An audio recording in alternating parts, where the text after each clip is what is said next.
ஹாய்ங்க, எல்லாரும் எப்படி இருக்கீங்க?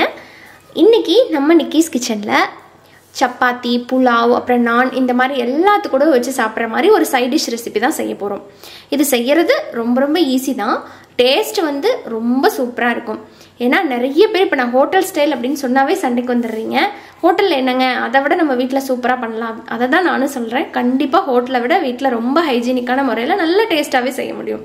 ஸோ நான் யூஸ் பண்ணுறது மோஸ்ட்லி நம்ம வீட்டில் இருக்கிற பொருட்கள் தான். இதுக்கு மேலே உங்களுக்கு ஏதாவது இந்த ரெசிபியில் டவுட்ஸ் இருந்தது அப்படின்னா தாராளமாக நீங்கள் கமெண்ட்ஸ் பண்ணுங்கள், நம்ம கிளாரிஃபை பண்ணலாம். இப்போ இந்த ரெசிபியை நம்ம ஸ்டார்ட் பண்ண ஆரம்பிக்கலாம். ஃபஸ்ட்டு வந்து அடுப்பில் வந்து ஒரு கடாய் வச்சுருக்கேன். இந்த மாதிரி கிரேவி எல்லாம் பண்ணும்போது ஒரு 2-3 டேபிள் ஸ்பூன் அளவுக்கு எண்ணெய் சேர்த்து ஊற்றுனா டேஸ்ட் நல்லா இருக்கும். சில பேர் வந்து சொல்றீங்க எண்ணெய் கொஞ்சம் அதிகமாக விடுறீங்க அப்படின்னு சொல்லிட்டு, நீங்க தாராளமாக உங்க வீட்டில் பண்ணும்போது குறைச்சி சேர்த்துக்கோங்க, ஒன்றும் பிரச்சனை இல்லை.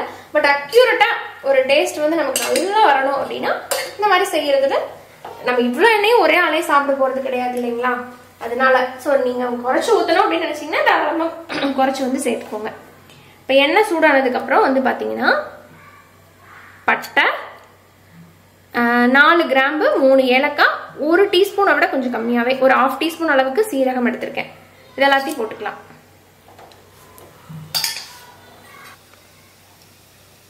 இது எண்ணெயில வந்து பாருங்க நல்லா பொரிய ஆரம்பிக்குது. அடுத்ததான் இதுல நம்ம கட் பண்ணி வச்சிருக்கிற வெங்காயத்தை வந்து சேர்த்துக்கலாம். நான் இன்னைக்கு வந்து ஒரு 4-5 பேர் சாப்பிட்ற அளவுல செய்யறேன். ஸோ 2 பெரிய வெங்காயத்தை நல்லா பொடியா நறுக்கியிருக்கேன்.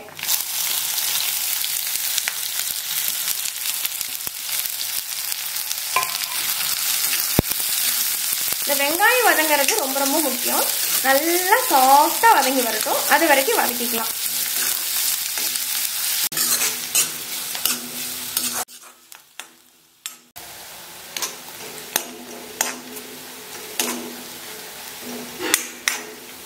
பாருங்க வெங்காயம் நல்லா வதங்கிடுச்சுங்க. அப்படியே கொஞ்சம் இந்த மாதிரி ப்ரௌன் ஆக ஆரம்பிக்குது இல்லையா? இந்த ஸ்டேஜ் வந்து கரெக்டா இருக்கும். எதுக்காக இவ்வளோ நேரம் நம்ம வந்து பண்றோம் அப்படின்னா இதுல இருந்து ஒரு இனிப்பு டேஸ்ட் வரும். இருங்க, இப்போ இஞ்சி பூண்டு பேஸ்ட்டை வந்து போட்டுடலாம். 1 டேபிள் ஸ்பூன் அளவுக்கு எடுத்திருக்கேன். இதை போட்டுட்டு நல்லா வதக்கிக்கலாம். இதுலேருந்து அந்த ஒரு இனிப்பு டேஸ்ட் வரும். அதே மாதிரி கிரேவி வந்து நல்லா தொக்கு கன்சிஸ்டன்சிக்கு வர்றதுக்கு இந்த அளவுக்கு நீங்கள் வெங்காயத்தை வதக்கினீங்கன்னா தான் அந்த கிரேவி நல்ல டேஸ்ட்டாக இருக்கும். ஸோ கொஞ்சம் வந்து ஸ்லோ ஃப்ளேமில் வச்சு தான் வதக்கணும். அதுக்குன்னு டக்குன்னு ஹை ஃப்ளேமில் வச்சு வதக்கினீங்கன்னா கருகி போயிடும். ஆனால் வெங்காயம் வந்து நல்லா வதங்காது. இந்த நல்ல ஒரு பச்சை மணம் போகிற அளவுக்கு வதக்கிக்கலாம். வதக்கிட்டு அடுத்துதான் நம்ம இதில் பொடிகள்லாம் போட ஆரம்பிக்கும். மஞ்சத்தூள் கொஞ்சமாக சேர்த்துட்டா போதும். அடுத்தது தனி மிளகாய் தூள். மஞ்சத்தூள் கொஞ்சமாக ஆட் பண்ணிக்கிட்டேன். ஒரு 1/4 டீஸ்பூன் அளவுக்கு தான் போட்டிருக்கேன். அடுத்ததான் உங்கள் காரத்துக்கு தகுந்த மாதிரி தனி மிளகாய் தூள் சேர்த்துக்கங்க. நான் இந்த ஸ்பூனில் 1 ஸ்பூன் அளவுக்கு போடுறேன். கலருக்காக காஷ்மீரி தூள் வேணுன்னா போட்டுக்கலாம். பட் நான் வந்து ஆட் பண்ணலை. நல்ல பிரைட்டான கலர் வந்து சில பேர் கேட்பீங்க. அப்படி இருந்தால் நீங்கள் காஷ்மீரி தூள் போட்டுக்கோங்க, காஷ்மீரி மிளகாய் தூள். அடுத்ததான் வந்து மல்லித்தூள். இதுலேயே வந்து 2 ஸ்பூன் போடுறேன்.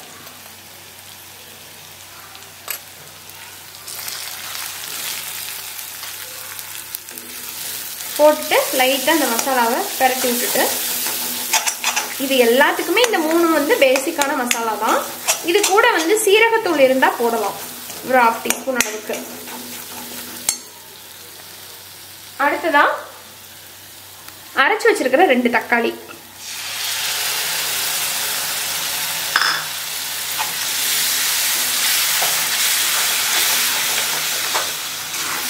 நல்லா எண்ணெய் பிரிஞ்சு வர்ற அளவுக்கு வதக்குங்க. இந்த பச்சை மணம் போகணும் இந்த தக்காளியிலிருந்து. இந்த தக்காளிலாம் வதங்கவே மாட்டேங்குதுங்க. அதனாலதான் இப்படி அரைச்சு போடுறோம். அரைச்சு போட்டுறதுனால வந்து பாத்தீங்கன்னா பச்சை வாசம் அதிகமா அடிக்கும். ஸோ கொஞ்ச நேரம் நல்லா பொறுமையாக வதக்கணும். அப்போதான் கிரேவி நல்லாயிருக்கும். நான் ஸ்டார்டிங்கில் கிரேவி பண்ணுறேன்னு தான் சொன்னேன், ஆனால் என்ன கிரேவினே சொல்லலை அப்படின்னு நினைக்கிறேன். காளானும் பட்டாணியும் போட்டு தாங்க பண்ணுறோம் இன்னைக்கு. காளான் வந்து 1 பாக்கெட். இதை நல்லா சுத்தமாக க்ளீன் பண்ணிவிட்டு இந்த அளவு கட் பண்ணி எடுத்துருக்கேன். இதை போட்டுடலாம். அடுத்ததாக பாருங்கள், ஃப்ரெஷ்ஷாக பச்சை பட்டாணி. இந்த மாதிரி காயாக வாங்கிட்டீங்கன்னா ரொம்ப நல்லது. இது 1 கப்பு போட்டாச்சு. 2ஐயும் நல்லா இந்த மசாலாவோட வதக்கி விட்டுறலாம்.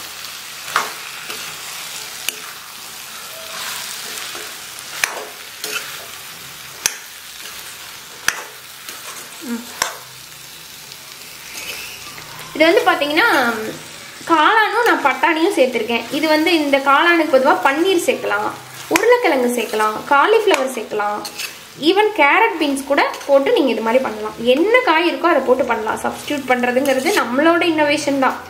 நமக்கு பிடிச்ச எல்லா காய்கறிகளுமே இதை போடலாம். நம்ம நீர் காய்களை தவிர மற்ற எந்த காய் போட்டாலுமே டேஸ்ட் நல்லா தான் இருக்கும், சூப்பராக இருக்கும். இதெல்லாம் சப்பாத்தி நானோடலாம். இப்போ இது மசாலா நல்லா பிளெண்ட் ஆகி கொஞ்ச நேரம் இது நல்லா சுருண்டு வதங்கி வரட்டும். அது வரைக்கும் வதக்கலாம். கொஞ்ச நேரம் நல்லா வதக்கியாச்சுங்க. காளான்லாம் அப்படியே தண்ணி விட்டு வர ஆரம்பிக்கிட்டு போதும். இந்த டைம்ல நம்ம தண்ணி சேர்த்து இதை வேக வைக்கலாம்.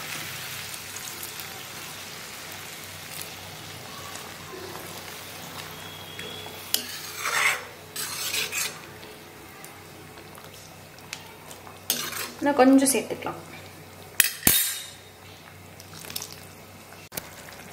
இப்போ இதில் தேவையான அளவுக்கு உப்பு போட்டு கலந்துட்டு மூடி வச்சிடலாம். நல்லா வேகட்டும். இப்போ காளான் வெந்துட்டு இருக்கிற இந்த கேப்ல வந்து பார்த்தீங்கன்னா நான் என்ன பண்ணியிருக்கேன், ஒரு 6ல இருந்து 7 போல முந்திரி, அப்புறமா 1 டேபிள் ஸ்பூன் அளவுக்கு வெள்ளரி விதை. இது வந்து கடைகள்லேயே கிடைக்கும். உங்களுக்கு கிடைக்காத பட்சத்தில் வெறும் முந்திரி மட்டும் சேர்த்துக்கலாம்.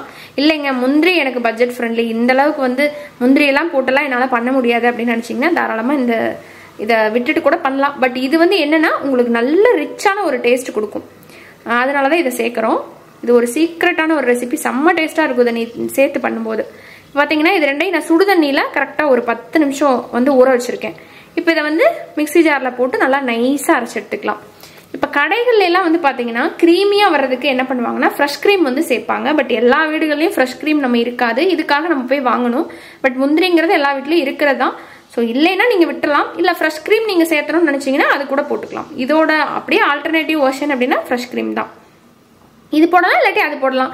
2 போட்டாலுமே நல்லா க்ரீமியாக கிடைக்கும் உங்களுக்கு. ஸோ 2மே வேண்டாங்க அப்படின்னா நீங்கள் தாராளமாக இதை நல்லா வேக வச்சு அடுத்த ஸ்டெப் நான் சொல்கிறத நீங்கள் ஃபாலோ பண்ணி அப்படி நீங்கள் ரெசிபியை வந்து கண்டினியூ பண்ணிக்கலாம். ஓகேங்களா? இப்போ இதை வந்து நல்லா நைஸாக அரைச்சிக்கலாம். இப்போ காளான் வெந்திருக்கும். கரெக்டாக ஒரு 10 நிமிஷம் விட்டாச்சுங்க.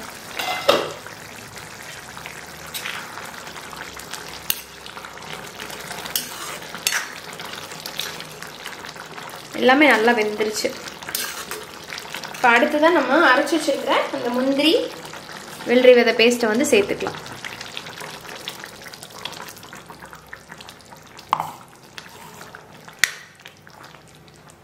கொஞ்சம் அப்படியே திக்காக ஆரம்பிக்குமா, அந்த ஸ்டேஜில் உங்களுக்கு தேவைப்படுற அளவுக்கு தண்ணி சேர்த்துக்குங்க.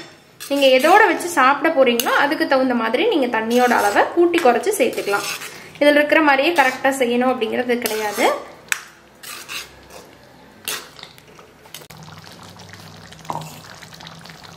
இப்போ பாருங்க எந்த அளவுக்கு நல்லா க்ரீமியாக இருக்குது. இது வந்து சப்பாத்தியோட, நானோட, புலாவோட இது மாதிரிலாம் சூப்பராக இருக்கும். ஈவன் இட்லி தோசை கூட நீங்கள் வச்சு சாப்பிட்லாம். இப்போ தோசைக்கெல்லாம் வைக்கிறீங்கன்னா இன்னும் கொஞ்சம் தண்ணியாக வைக்கணும். இப்போ பாருங்க கொஞ்சமாக மட்டும் நான் தண்ணி சேர்க்குறேன், ரொம்ப சேர்க்கல, இந்த அளவுக்கு மட்டும் சேர்த்துட்டு இன்னொரு 2 நிமிஷம் அப்படியே அந்த ஸ்லோ ஃப்ளேமில் வச்சு நம்ம சேர்த்து அந்த முந்திரியோட பச்சை வாசம் போகிற அளவுக்கு கொஞ்சம் நேரம் இருக்கட்டும்.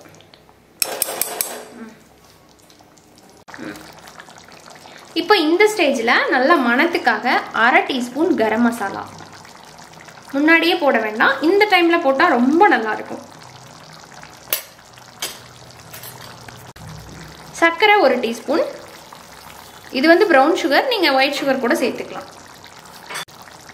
அடுத்ததான் கசூரி மெத்தி. கையில் இந்த மாதிரி க்ரஷ் பண்ணிட்டு சேர்த்துக்கோங்க. இதெல்லாம் அப்படியே ஒன்றா நல்லா மிக்ஸ் பண்ணி கொடுக்கலாம். இந்த டைமில் உப்பு பத்தலைன்னா பார்த்துட்டு கரெக்டாக போட்டுக்கோங்க.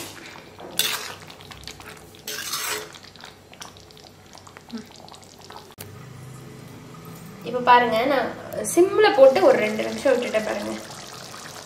ஆஹா எப்படி தகன்னு எண்ணெய் எல்லாம் அப்படியே கசூரி லேசாக அப்படி ஒரு வாசனையோட சூப்பராக ரெடி. கொத்தமல்லி தழை வேணா போடலாம், இல்லாட்டி விட்டுறலாம்.